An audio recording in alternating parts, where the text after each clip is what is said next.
Hello, welcome to the Freak Show. Bumpy McSquigums here. I want to thank you all for joining me as I continue with my Let's Play of Shadowrun Hong Kong. This is episode 6, and up into the Lotus Den we go. You ready, Squigs? Yeah. Alright, let's do it. Alright, so we'll waddle on over there, and up we go. And we could leave again if we wanted, but we don't want to. Alright, so we are now in the Lotus Den, and we're going to, I guess, open the door. Scary as that thought is, what we're going to do. Alright, the rooftops are there. There's an open door, or we can open a door there. There's a door panel over there. I'm not sure if exploring is 100% the best bet, but I feel like maybe it is? I don't know. We'll figure it out as we go through, I suppose. There's a locked door. And there's a SimSense vending machine over there, which is pretty interesting. Alright, let's go let's go check that out and see what kind of tech we can steal from it, if anything. The SimSense machine has been left unlocked for restocking. There's a packaged data chip still in the tray. Steal the chip. Yeah.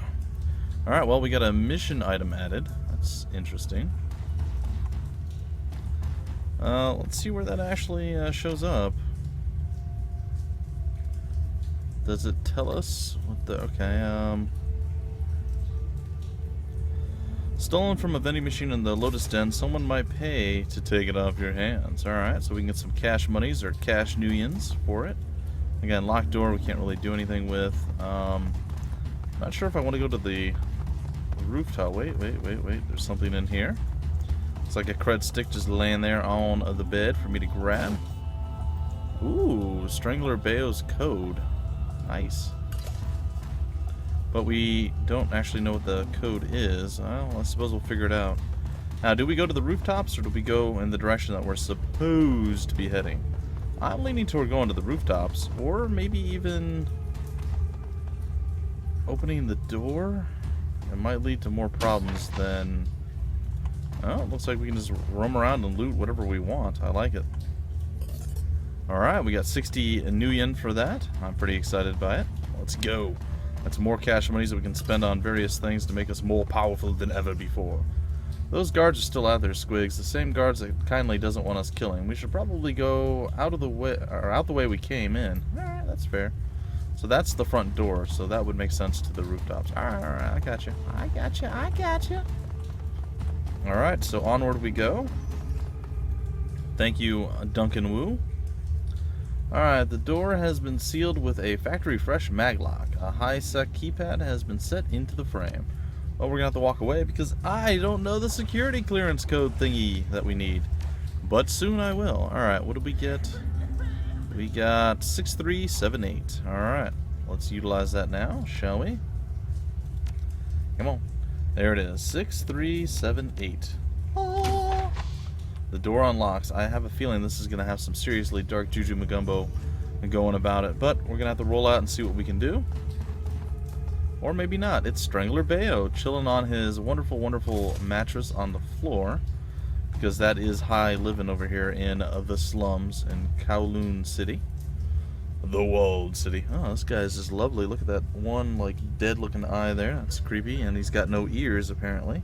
His ears are overrated. Or maybe he's got one ear. I don't know. I can't tell the other side of his face. Alrighty. A large man in his 50s stands waiting. His heavily tattooed arms held in a fighter's stance. That's a fighter's stance? Okay, I'm sorry. His bone structure is heavy. Corded muscle stands out on his arms and chest. In his youth, he must have been enormous, though I still dwarf him quite largely, and not because he's a dwarf, but because I'm a troll. It's fine. Strangler Bao. He doesn't talk so much as emit a low rumble. I don't know how you got in here, but you've got my attention. Good, I have a message from Kindly Cheng. Candygram for Strangler Bao. Much love, Kindly Cheng. You're a hard man to find. Can you guess who sent me with a message? I think I'm going to go with the Candygram. You're funny. His eyes get a stony look. I don't do funny. So you have some sort of message from Cheng? I can't wait to hear you mangle it. You speak Cantonese so well. He chuckles to himself. But before I hear it, I have a little message for her, too. You tell Kindly Cheng that her operations are done in the walled city. Strangler Bao has given himself a promotion. And tell her that if she sends any more errand boys to visit him with another message, Strangler Bao is going to send him back in a box. You think we can tell her that, errand boy? Should I write it down for you in English? Hold out the data stick, just slot the stick, listen to the message, and I'll be gone, okay? Aw, come on, Strangler. Can I call you Strangler? We just want to hang out, play some video games, do triad stuff. I'm pretty sure she'll react negatively to that. Why don't I just say I left her message on your remains? Ooh. Alright, we're gonna do the first one. I don't get to hear you butcher the message. I'm sad. He grabs a small plastic drive from your hand, slots it into his TRID player. Alright. Kindly Cheng stands erect, speaks directly to the camera.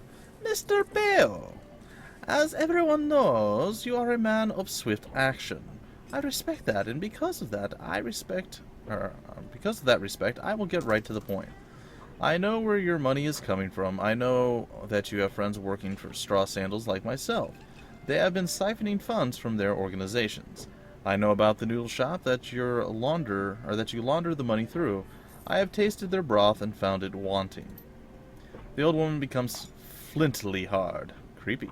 You have been stealing from the Yellow Lotus, glorifying yourself with revenue that we have earned. And I have files to prove it. Bao's eyes widen as files begin to flit across the screen. Receipts, bank reports, personal communications between himself and his men. Kindly Cheng continues speaking, smooth and casual. Now, in the light of our recent conflict, you might be wondering why I am keeping this information to myself. Why I haven't exposed you so that you could be dragged from your lotus den by the balls and slowly roasted on a rotisserie spit. In truth, I respect your ambition. You have a lot to learn about candor and loyalty, but I believe that you still have value. I am still willing to work with you. However, in order for that to happen, we need to come to an understanding about the nature of our partnership. Kindly Cheng steps forward, fills the screen. I own you, Bao. You and all of your men. You are my effing playthings, dolls to twist and pose as I see fit. I am in this position because I am far better at this than you, and it's time that you learned it. Accept what I'm telling you, we can get back to business. Prosper together. But if you continue your little rebellion, I will mail tiny pieces of you to your children and take their picture as they open the package. She produces one of her thin black cigars, lights it, holds the smoke a long time. You have 24 hours to return to the fold. If you aren't here licking my heels by then, the information will be released and you will become food for fish. Your choice, Bao. 24 hours. The message winks out. Strangler Bob. I always want to say that. I don't know. I see Bao and it somehow just comes out Bob. Strangler Bao turns away from the screen slowly. His skin is ashen. Good old Strangler Bob. Get out. He pauses, casts his eyes to the floor, and tell Mrs. Cheng to expect me at Swiftwinds tomorrow. He stands up straight. Tomorrow morning. I will. Thank you for your time. I'll let her know. It was a pleasure meeting you, Mr. Bao. Go. Just go. Alright. Conflict-free is the way to be. What? See that, ladies and gentlemen? Get wrecked. Alright, so we did that. That worked out quite nicely. We are going to leave the same way we entered. And it's going to be pretty good. What's that? I guess that was our person. I thought I saw somebody back there. I'm like, wait a minute. What is that? More work? I don't want to do this. It's fine. Alright, we're going to come on down here. We've dealt with Strangler Bob. That's right, that's his new name. We're just going to roll with it. It's Strangler Bob all the way through. Unfortunately, we can't deck through there. I don't know. What do you want to do? 5, 4, 6, 5? See if that didn't work before, but who knows. Alright, what about 5, 5, 5, 5, 5, 5, 5? No? Alright, well, I guess we'll have to walk away. Unfortunately, we don't have a decker. So all the treasure loots that could be ours is now officially gone. What is this? Well, that's the way we got in here. We can return to Hioi. Or we could do something else entirely. We can go to the rooftops there. Well, do we want to leave yet? No, I don't think we want to. I don't think we want to leave just yet. Where was the SimSense thingy that we found? Or that dude that was all like, I'm in the hair. Oh, he was over here, that's right. Well, let's see if we can't sell him the SimSense, because clearly that's what he's going to go on a date with. Aw, we can't... Oh, that's so disappointing. Alright, well, I had my hopes. Alright, we're going to go back to the rooftops, because we still need to turn in our feng shui quest, so there is that. Alright, let's go over here to the local and see what he has to say to us. He cradles his cred stick and a pair of gnarled hands. Thank you so much. This is everything I have in the world. Okay. You're welcome so much for everything you have in the world that I gave you. I own you now. You are my servant. No, it's fine.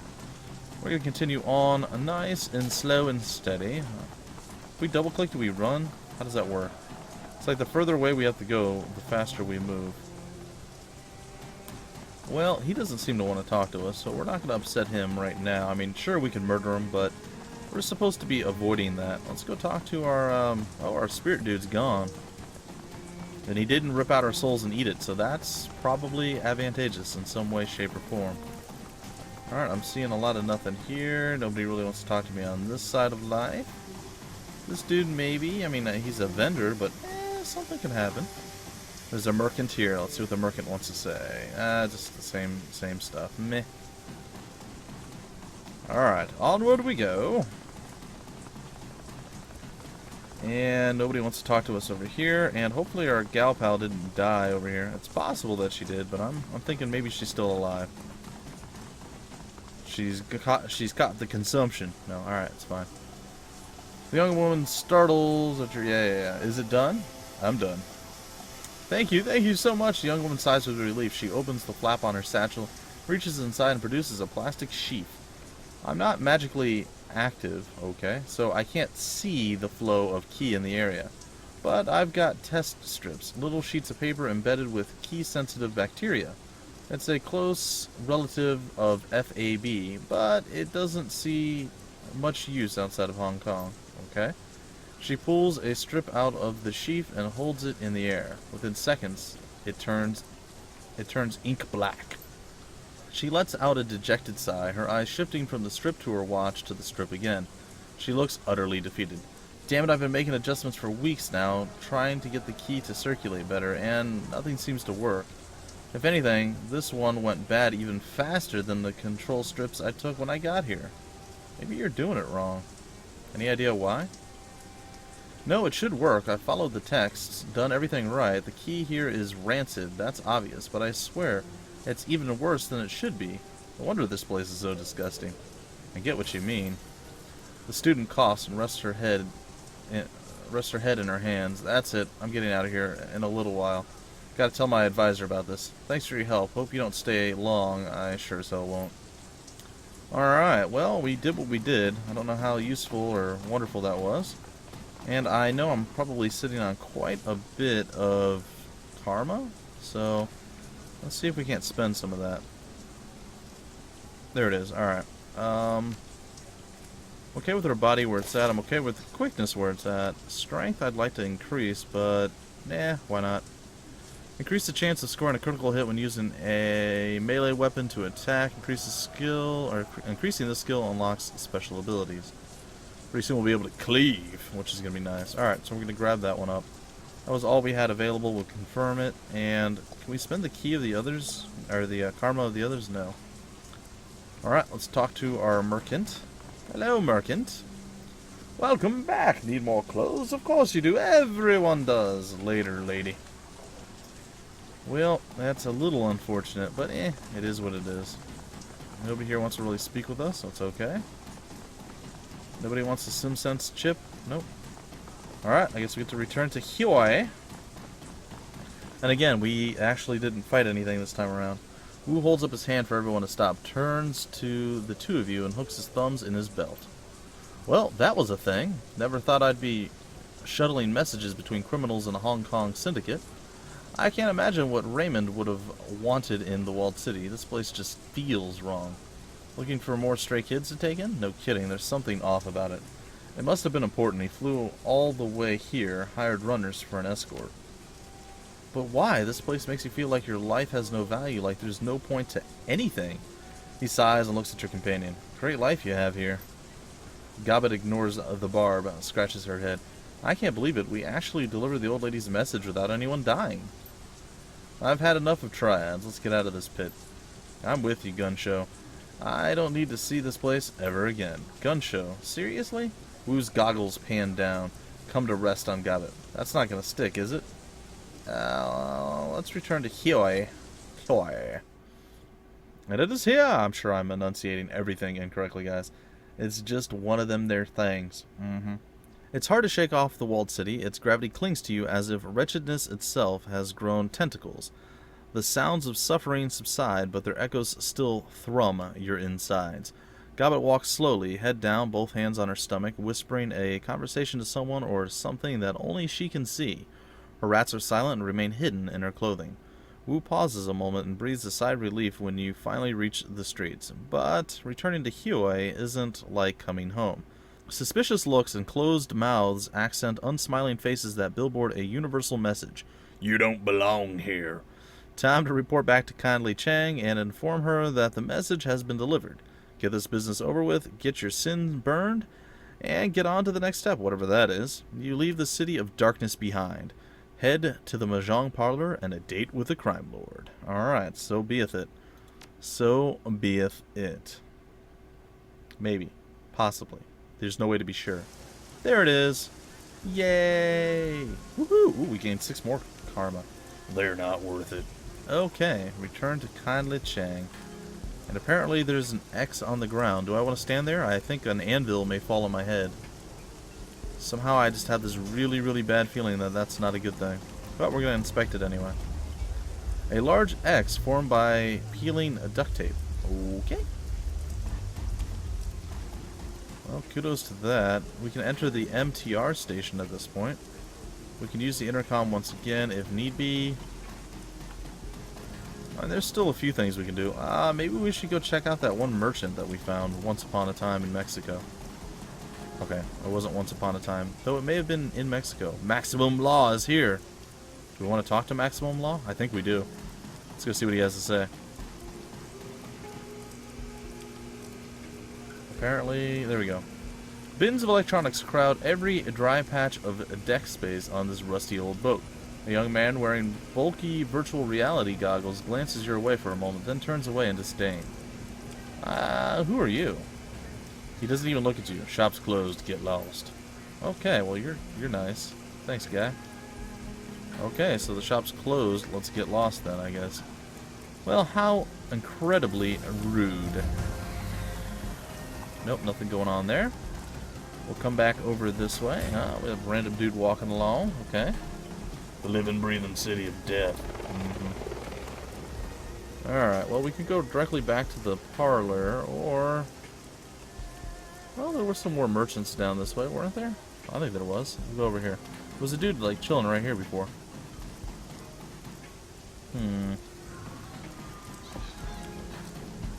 Not really seeing much here, guys. Actually, I'm not seeing anything here. This is kind of weird. Is there anyone who's... here we go. A reliable Matthew. Hey, we missed him earlier. This tall, lanky Hong Konger regards you with a sickly smile. He holds a smoking cigarillo, sure, limply in his fingers, and he is surrounded by drones. Smooth jazz plays on tiny speakers with 2 ends, by the way, guys. Hi, I'm Squigs. He lazily waves you off with his cigarillo. No deals for outsiders. Move it along, beautiful. Move it along. He turns away. Really? Oh my gosh. Nobody wants to deal with me. It's just unfair. I'm a friendly guy. Surely you guys want to do... No, apparently not. Alright, well, I feel like I'm more friendly than I should be, and yet I get nothing. No respect, no love, nothing. Just go on, be about your business. We don't care. Alright, so be it. We're gonna go to the Mahjong parlor, talk to Kindly Cheng. I'm sure she's really eager and excited. Oh, this dude, look at him. I will eat your face. Yeah. Alright. To the Mahjong parlor and beyond, or at least inside, I guess. Okay, let's go talk to Kindly Cheng. The crew's all here. The gang's all ready. Alright. Kindly Cheng watches you closely as you walk across the Mahjong parlor. As you approach, her lieutenant leans in, brings her mouth close to the triad boss's ear. Cheng smiles and nods, her eyes never leaving you. There's a twinkle in the straw sandal's eye. I've heard from Bao. He got my message very clearly, and I understand that there were no casualties created during your little delivery run. I am pleased and surprised. I get that a lot. Gabbett did a great job of guiding us. You gave simple instructions. Would have taken an idiot to mess it up. We'll say Gabbett. We'll try to get her on our good side. A wry grin. Did she? Good to know. My message was delivered to Strangler Bao, or Bob, as he is affectionately known by all of his closest friends, is back in the fold, earning for me. As far as I'm concerned, our transaction is complete. While you were gone, I set the wheels in motion to wipe your identities. She pulls out her PDA, stabs a button with a lacquered fingernail. The order has been sent. Congratulations, you are now sinless shadow people. Wu exhales heavily. His eyes remain focused straight ahead, but his shoulders sag. Well, I guess that's done. I didn't like the way my life was going anyway. We'll figure this out. Or we'll figure a way out of this, Duncan. Well, I guess that's done. Yeah, I guess so, but I'm not. He pulls himself up to his full height. Whoever gave the kill order on Carter also forced us to give up our identities, and took Raymond, who sets his jaw firm. That's all I can think about. Finding who did this. Finding Ray. Kindly Cheng holds up a hand. While I was working to get your sins burned, I also had my network look into Raymond Black's disappearance. She rests her PDA on the Mahjong table facing you. The triad boss's tongue slips from her mouth as she looks over the top, hunting for the right button on the upside-down interface. She finds it and looks up at you again. I have news to share with you, my darlings. The kind you won't like. Raymond Black is dead. She taps the button and a recorded newscast appears on the screen. Raymond's photograph appears on the screen behind a reporter standing on the docks in Victoria Harbor. It's a picture you've seen before, a professional portrait taken for a press release about a youth center he was opening in the Redmond Barrens. Under Raymond's photo were the words Seattle man killed. Another shooting involving the police department. A Seattle community organizer and industrial engineer was apparently shot and killed while resisting arrest at Victoria Harbor last night. HKPF police report that the UCAS man, Raymond Black, was behaving erratically and would not respond to police orders to surrender. No additional information regarding Black or why he was traveling to Hong Kong are available. Police have stated that due to this shooting's proximity to last night's shootout with the White Star, the investigation must remain confidential and no other details are being revealed at this time. Kindly Cheng taps the button again and the video closes. Wu puts his hands to his face. This just keeps getting worse. It definitely isn't getting any better. You were right, Auntie. That was news I did not like. Definitely isn't getting any better. Raymond's dead. Wu puts his hand over his mouth, trying to process the information. He sways, and for a moment it looks like he's going to pass out. Isobel reaches out to touch Wu, thinks better of it, and pulls her hand back. Sorry for your loss. No, sorry for your loss. I never had a father, so I don't know what it's like to lose one, but... well, sorry. Son of a bleep! Raymond's dead. Raymond dies the same night we're ambushed? That's no coincidence. You okay, Duncan? No effing way. Kindly taps the video close. She hunts around the keypad and selects another button. I'm afraid that's not all, my darlings. This is security footage from Victoria Harbor last night. You'll find it contains a contradiction. The PDA shows silent, grainy video footage of Raymond sitting... Sorry. I was looking over here, I saw a movement. I'm like, no, I don't want to miss it. Okay, of Raymond sitting in a tea shop flanked by two guards. He's looking down at something in his hand, completely distracted. The footage continues and the camera displays several black-clad figures entering its field of view from different angles. Guns ready. A tall, sharply dressed man in a suit walks briskly toward Raymond, flanked by two more. Ooh. Raymond stands to face him, and the camera gets a clear view of the suit's face. White plastic. Creepy. His guards turn to draw weapons, and the muzzle flashes erupt from all sides. One of Raymond's guards goes down, and his submachine gun fires wildly, hitting the camera. Wu puts his hands on the table and leans in. Those weren't cops, and Raymond wasn't resisting arrest. What's with that guy's face? Gabbett reaches up to stroke the rat perched on her shoulder. Is that a mask? It doesn't look like a mask. It looks like some sort of semi-rigid plastic implant. Real craftsmanship. She pushes out her lower lip in appreciation. Quite the fashion accessory. Mm-hmm. It's also the kind of fashion accessory that stands out in a crowd. This guy's either a fool or an arrogant SOB. And he sets his jaw firm. Either way, I'm gonna find him. Kindly Cheng watches Wu intently. I believe you. Wu stands back and turns to you. What now? We stay in the shadows. We don't, we're dead too. We find the plastic-faced man and drag him somewhere private. Make him dig his own hole, then we fill it. We find out who plastic-faced man is, then we get some answers. I think we have to stay in the shadows for right now, though. Cheng's eyes sparkle. True, but how? I'm afraid there are some facts you are going to have to face. She puts on a gray face. You are alone in this country. No network, no money, no identity. I can protect you from the police, but how would you survive in the shadows? Kindly wipes her hands across a stack of tiles, spreading the ivory-colored pieces across the table. You've had a very long night, my sweets. Very long. And frankly, you all look like crap. Rest now, and I promise you safety in my town for the night. We'll talk about plastic-faced man in the morning. Kindly Cheng gestures to Gabbett and Isobel. Ladies, go find our new friends a place to bed down in that rat's nest squat boat you call home. We'll all talk after you've slept. Figure out what our next steps are together.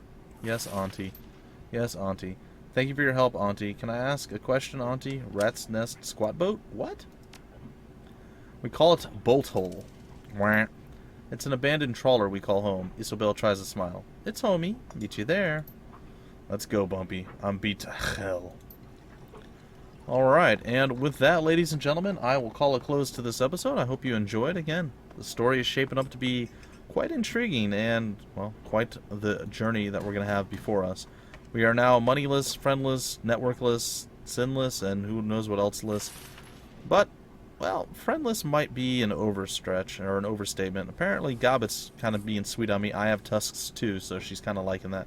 However, she's not 100% opposed to hanging out with her boy either. Because, you know, orc on orc action, it's kind of a thing. Anyway, that doesn't matter. Either way, guys, until the very next episode, my name's Bumpy McSquigums. Thank you so much for stopping by The Freak Show, and I will see you later.